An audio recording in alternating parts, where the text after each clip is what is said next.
Pemirsa, sejumlah pejabat Kodam 9 Udayana diganti dan upacara sertijab tersebut dipimpin Pangdam 9 Udayana Maijen TNI Muhammad Samroni. Adanya pergantian pejabat diharapkan tercipta suasana baru dengan gagasan-gagasan dan terobosan lebih inovatif. Dengan demikian mampu mendukung kelancaran tugas pokok Kodam 9 Udayana dalam menjaga kondusivitas Bali, Nusra sekaligus berperan aktif meningkatkan kesejahteraan masyarakat.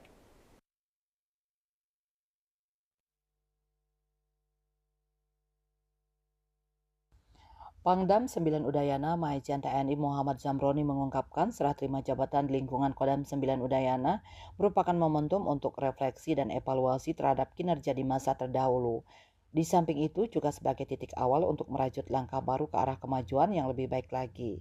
Pejabat yang melaksanakan sertijab yakni asisten personel Aspers Kasdam 9 Udayana dari Kolonel Infantri Riko Haryanto SIP kepada Kolonel Kap Erizal Satya SEMM, Kasidam dari Kolonel CZI Agung Isa Rahman SH MTR Han kepada Kolonel CZI Adang Purnama dan Katopdam dari Kolonel CTP Ikomang Budi Arhantika kepada Kolonel CTP Sugeng Ribawanto SPD serta Danyon Arhanud 9 Awi dari Letkol ARH Andi Yunus SIP kepada Letkol ARH Amos Komenius Silaban SHMM.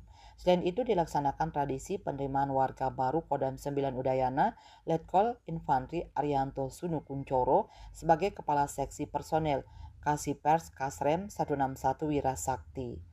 Lebih lanjut, Pangdam Zamroni menyampaikan bahwa serah terima jabatan hendaknya disadari sebagai upaya meningkatkan kinerja organisasi sekaligus optimalisasi pencapaian tugas pokok organisasi melalui pengembangan kemampuan kepemimpinan, manajemen, dan profesionalisme keprajuritan perwira yang bersangkutan.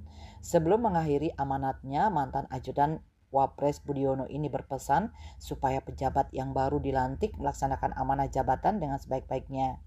Ciptakan terobosan yang inovatif dan kreatif agar TNI Angkatan Darat, khususnya Kodam 9 Udayana, mampu menghadapi setiap tantangan tugas yang semakin kompleks.